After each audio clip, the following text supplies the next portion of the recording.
Las minas terrestres de Rains en Yorktown en 1862. Una trampa bajo los pies del ejército que avanza, uno de los inventos más controvertidos de la Guerra de Secesión de los Estados Unidos, nació de simples obuses de artillería, enterrados en la tierra. A comienzos de 1862, el general de brigada confederado Gabriel Rains comandaba la defensa de la ciudad de Yorktown, en Virginia. Durante las guerras seminolas en Florida, ya había experimentado con trampas explosivas contra los indígenas, y ahora encontraba la ocasión de aplicar esa experiencia contra un ejército regular. Pero todo cambió el 4 de mayo, cuando los confederados abandonaron Yorktown en secreto. Antes de retirarse, el propio Gabriel Rains equipó obuses de artillería con detonadores de presión y los enterró en los caminos, junto a los pozos, a la sombra de los árboles, al pie de los postes de telégrafo y directamente en las calles de la ciudad. La primera víctima fue el soldado Michael McDermott, del 40º Regimiento de Infantería de Nueva York. Apenas subió al parapeto de una fortificación abandonada, la explosión lanzó su cuerpo de vuelta al foso. Pocas horas después, un joven telegrafista de apellido Lathrop se acercó a un poste de telégrafo para reparar un cable roto, pisó el obús escondido en su base y murió de sus heridas al día siguiente. El general nordista George McClellan calificó lo ocurrido como la conducta más asesina y bárbara. Ordenó a los prisioneros confederados desenterrar los obuses con las manos desnudas bajo escolta, pero cuando los prisioneros se negaban a cumplir la orden, hacían pasar por las zonas peligrosas al ganado de intendencia en su lugar, para que las explosiones alcanzaran a los animales y no a los soldados. Hacia 1865, los confederados habían fabricado y colocado unas 2000 minas de este tipo alrededor de Richmond. En total, la guerra no dejó más de unos pocos cientos de muertos por este medio, pero el miedo a un peligro invisible frenaba columnas enteras. Los historiadores consideran estos obuses enterrados como el primer uso masivo de la historia de minas que se activan por la propia víctima. El mismo principio, un detonador de presión bajo el pie, sigue siendo la base de la mayoría de las minas antipersonal hasta hoy. La mina de Cuernos de Hertz y el hundimiento del crucero Amphion en 1914. Cuernos de plomo sobre una esfera de acero que oscila bajo el agua sujeta a un cable de ancla. Durante siglo y medio, este dispositivo tan simple hundió barcos con una simple reacción química. En 1868, ingenieros alemanes equiparon una mina marina de contacto con cuernos de plomo, cada uno con una ampolla de vidrio llena de ácido en su interior. La mina permanecía anclada y podía esperar décadas hasta que un barco golpeara un cuerno. Entonces la ampolla se rompía, el ácido cerraba el circuito y estallaba una carga de entre 16 y 24 kilogramos.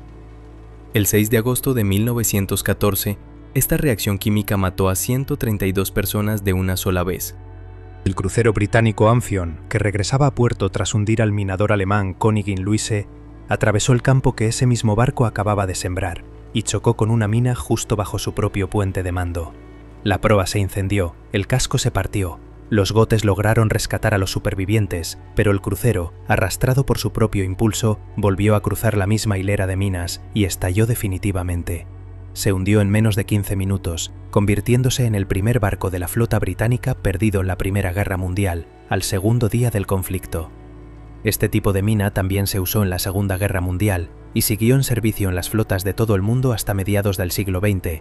La simple ampolla de ácido no necesitaba ninguna fuente de energía y hundió barcos durante décadas sin disparar un solo tiro. Los torpedos humanos Mayale en el ataque a Alejandría en 1941.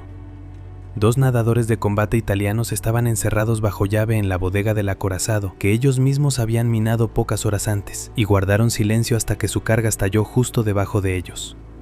A finales de 1941, la base británica de Alejandría se consideraba inexpugnable. Barreras flotantes, redes antitorpedo, patrullas constantes. Pero en la noche del 19 de diciembre, el submarino Siré lanzó 3 torpedos guiados con nadadores de combate a bordo, a la entrada del puerto. Los nadadores se colaron dentro justo cuando los británicos abrieron las compuertas para sus propios destructores. La tripulación formada por De la Penne y Bianchi fijó la carga bajo el acorazado Valiant, pero al salir a la superficie, ambos fueron descubiertos y capturados. Los encerraron en un compartimento de ese mismo barco, justo encima de su propia mina. 15 minutos antes de la explosión, De la Penne pidió ver al capitán y le advirtió de una detonación inminente, pero se negó a revelar el lugar exacto de la carga. A las 5 horas y 47 minutos de la mañana, estalló la carga bajo el petrolero Sagona, dañando al destructor Jervis que estaba amarrado cerca. Pocos minutos después detonó la mina bajo el Valiant, y 4 minutos más tarde, la carga bajo la quilla del acorazado Queen Elizabeth. Murieron 8 tripulantes. Ninguno de los 2 acorazados se hundió, pero ambos quedaron fuera de servicio durante meses, uno durante 6 meses, el otro durante casi 9. El mando británico ocultó la magnitud de los daños durante más de un mes, manteniendo los desfiles a bordo para que el enemigo no descubriera la verdad. 6 nadadores sobre torpedos guiados privaron a Gran Bretaña de su superioridad en el Mediterráneo Oriental durante varios meses, aunque la flota de superficie italiana apenas salía ya a combatir en esa época. La mina S, apodada Bouncing Betty, Alemania, 1935 a 1945. 3 varillas metálicas, apenas visibles sobre la tierra. Esta mina alemana no mataba de inmediato. Esperaba unos segundos antes de saltar a la altura de la cintura y estallar lanzando metralla en todas direcciones. Desde 1935, Alemania fabricaba en serie esta mina antipersonal, a la que los aliados apodaron Bouncing Betty. Este dispositivo de 4 kilogramos se enterraba de modo que en la superficie solo quedara su detonador de 3 puntas o un alambre trampa. En su interior había unas 360 bolas de acero alrededor de la carga. Al pisarla, se activaba una carga de lanzamiento. 3 a 4 segundos después, la mina salía disparada hasta una altura de unos 90 centímetros y allí estallaba, esparciendo fragmentos mortales en un radio de 20 metros, con daño garantizado, y hasta 100 metros con riesgo de heridas. El mito de que la mina no explotaba mientras el soldado mantuviera el pie sobre el detonador resultó ser falso. Estallaba de todos modos. Las tropas francesas se toparon con esta mina por primera vez en septiembre de 1939, durante la ofensiva del Saar, y se replegaron tras sus primeras bajas, apodándola el soldado silencioso. Más tarde el mando alemán sembró de minas todo el muro atlántico, y antes del desembarco aliado en Normandía, las playas y dunas costeras de Francia. El 12º Regimiento de Infantería, que desembarcó en el sector Utah, calificó sus pérdidas en la playa de Leves, pero la mayor parte de ellas se debieron precisamente a estas minas. El número exacto de víctimas es imposible de calcular, pero los oficiales aliados la señalaban unánimemente como el arma más temida sobre la tierra. En 10 años, Alemania fabricó más de 1.930.000 minas de este tipo. Después de la guerra, su diseño fue copiado por ingenieros estadounidenses, franceses y soviéticos. La mina de vidrio Glassmine 43, una respuesta al detector de minas de Coxsackie. El detector de metales, que había salvado a miles de zapadores, resultó inútil frente a un dispositivo casi sin metal. La respuesta de Alemania fue una mina hecha de simple vidrio. A finales de 1941, el oficial de transmisiones polaco Józef Kossacki, exiliado en el cuerpo polaco en Escocia, diseñó el primer detector de minas portátil del mundo y lo entregó gratis al ejército británico, renunciando a cualquier patente. En 1942, 500 de estos aparatos duplicaron la velocidad de desminado antes de la batalla de El Alamein, llevándola de 100 a 200 metros por hora. Alemania respondió en 1944, una mina con el cuerpo casi enteramente de vidrio, de unos 15 centímetros de diámetro, con una carga de 200 gramos y un detonador de presión ajustado entre 8 y 10 kilogramos. El detector de Coxsackie simplemente no captaba un dispositivo sin metal. Alemania fabricó más de 11 millones de minas de este tipo, de las cuales casi 10 millones quedaron almacenadas hasta la capitulación. Los fragmentos de vidrio, además, apenas se veían en las radiografías, lo que dificultaba a los cirujanos extraer los fragmentos del cuerpo de los heridos. El principio de las cargas invisibles para el detector sirvió de base a toda una generación de minas de posguerra, con cuerpo de plástico o madera. Todavía hoy se encuentran enterradas en Alemania minas de vidrio de 1943, incluso en el centro de entrenamiento de Vogelsang, dentro del Parque Nacional del Eifel. Las bombas con detonador trampa, 1940 a 1943. Un oficial del ejército británico desactivó con éxito una primera bomba sin estallar y pasó a la siguiente, en la apariencia idéntica. La segunda estalló al instante y lo mató en el acto. Bajo el detonador normal se ocultaba un segundo detonador, pensado justamente para quien intentara retirarlo. En el otoño de 1940, durante los bombardeos alemanes sobre Gran Bretaña, miles de bombas caían sin estallar debido a detonadores de relojería con retardos de hasta 72 horas. El ejército británico formó a toda prisa unidades de desactivación, sin saber todavía de la sorpresa que se preparaba, un detonador auxiliar oculto bajo el principal. El 27 de agosto de 1940, el comandante de escuadrón, Eric Moxey, desactivó con éxito, en el aeródromo de Biggin Hill, una primera bomba con un detonador desconocido. Al ocuparse de la segunda, se produjo una explosión que mató al oficial en el acto. Bajo el detonador principal de relojería había un detonador auxiliar anti-extracción, que se activaba con un desplazamiento de más de 15 milímetros.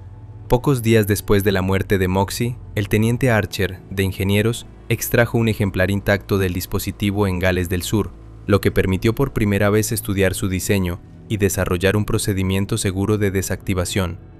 Pero los alemanes fueron más lejos.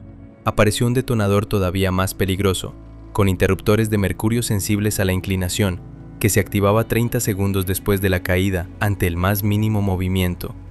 Solo en 1943, el zapador John Pilkington Hudson logró por primera vez desactivar un dispositivo así, enfriando el cuerpo de la bomba con oxígeno líquido para descargar sus baterías. Al final de la guerra, los zapadores británicos habían desactivado unas 40.000 bombas, al precio de unas 750 vidas. El mismo principio del detonador secundario oculto pasó después a las minas comunes, y sigue siendo una de las principales causas de muerte entre los zapadores durante el desminado. La mina Claymore, una explosión dirigida vuelta contra su dueño. Un arma instalada para defender una posición era girada a 180 grados justo delante de sus propios dueños, y entonces disparaba contra ellos mismos. A mediados de la década de 1950, ingenieros estadounidenses desarrollaron, a partir del efecto de carga dirigida, la mina Claymore, un cuerpo de plástico curvado, con una inscripción en la cara orientada hacia el enemigo, y unas 700 bolas de acero colocadas delante de una capa de explosivo.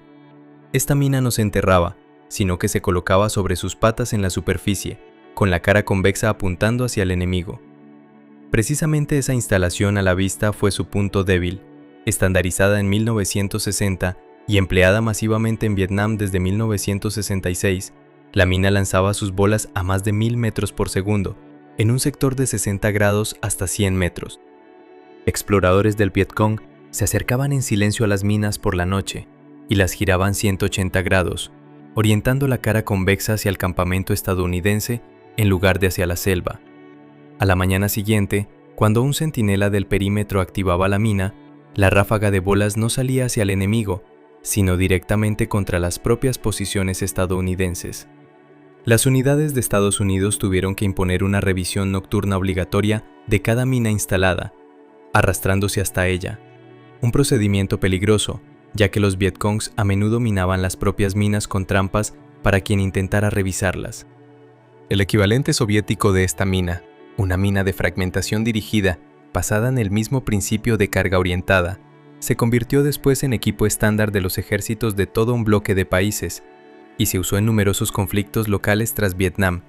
De un simple disparo de metralla surgió toda una familia de minas dirigidas, que todavía se usan hoy. La mina antitanque en forma de plato, Tellermine, Alemania, 1943 a 1945. Hombres jóvenes y sanos iban dentro de un tanque. Un segundo después, de ellos solo quedaban restos destrozados al borde de un cráter. A comienzos de 1943, el ejército alemán contaba con una mina antitanque estándar, de forma redonda, apodada mina de plato, por su perfil plano. Se enterraba de modo que en la superficie solo quedara una placa de presión masiva, que solo se activaba bajo el peso de un vehículo pesado, unos 180 kilogramos en el centro. Cuando la oruga del tanque pasaba sobre la placa, se activaba el detonador, y una carga de unos 5,5 kilogramos arrancaba la oruga o perforaba el fondo del vehículo. El 8 de junio de 1944, durante el asalto a la batería de Macy en Normandía, un tanque Sherman saltó por los aires sobre una de estas minas y quedó volcado de lado por la explosión. Toda la tripulación murió en el acto. El sargento Bob Slaughter, testigo de la explosión, recordaría que un segundo antes tenía delante a simples soldados jóvenes y un instante después solo fragmentos de cuerpos. Una versión posterior incorporó un dispositivo anti-extracción integrado. Al girar la placa de presión se oía un chasquido característico de armado, y cualquier intento de desatornillar la placa para retirar el detonador hacía estallar la mina automáticamente. Era imposible distinguir a simple vista un detonador seguro de uno trampa, así que los zapadores aliados se veían obligados a hacer estallar las minas descubiertas en el mismo lugar, en vez de desactivarlas a mano. Desde marzo de 1943 y hasta el final de la guerra, Alemania fabricó más de 3.600.000 minas de este tipo, responsables de más del 20% de todas las pérdidas de blindados aliados en Europa.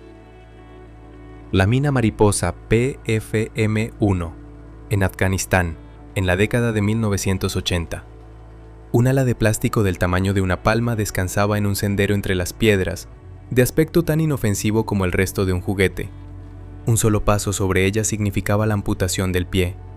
A comienzos de la década de 1980, ingenieros soviéticos diseñaron una mina antipersonal de apenas 80 gramos, casi una copia exacta de un modelo estadounidense aparecido un poco antes.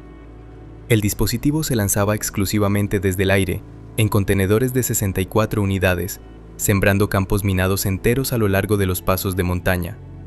Fue en Afganistán donde esta mina tuvo su empleo más masivo. Solo en septiembre de 1980, para cerrar los pasos en la frontera afgano-pakistaní, se colocaron 34 campos minados y más de 34.000 minas. En octubre, otros 55 campos y casi 200.000 minas más. Un año después, en septiembre de 1981, helicópteros minaron varias decenas de campos más en las provincias de Baghlan y Parwan. La carga interior estaba calculada justo para herir la pierna, no para matar.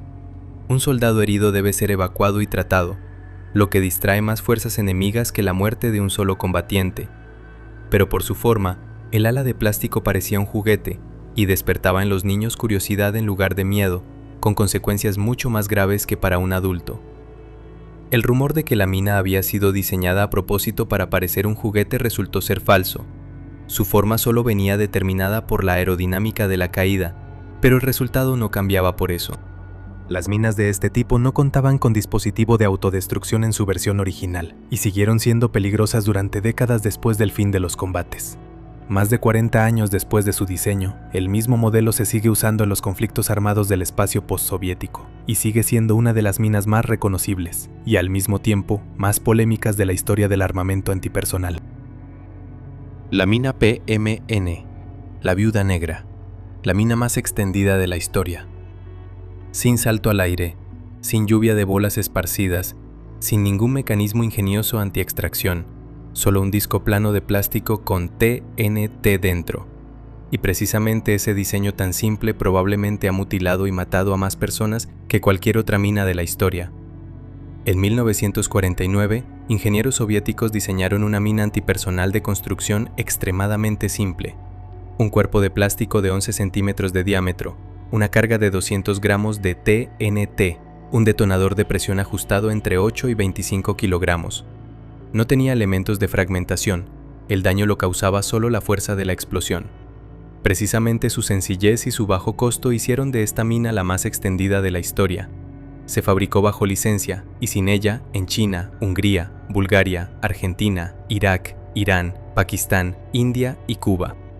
Millones de estas minas se colocaron a lo largo del Canal de Suez entre 1968 y 1972. En Vietnam, los estadounidenses la apodaron la Viuda Negra. Quien la pisaba casi nunca sobrevivía sin ayuda inmediata. En enero de 2000, el comandante de campo checheno Shamil Basayev perdió una pierna con una mina de este tipo, al intentar escapar de Grozny cercada. La probabilidad de pisar una mina concreta dentro de un campo minado es de apenas un 7%, pero el efecto psicológico no necesita estadísticas. Los soldados prefieren quedarse tumbados bajo el fuego antes que avanzar por un campo minado. De todas las minas de este video, esta es la más común y la menos fotogénica. Ningún dramatismo en su diseño, pero es precisamente ella la que, gracias a su bajo costo y a décadas de producción descontrolada por todo el mundo, probablemente ha matado y mutilado a más personas que todas las demás minas de esta lista juntas. Si te gustó este video, suscríbete al canal y en el canal de Telegram Absurdnaya Técnica propón temas para los próximos episodios.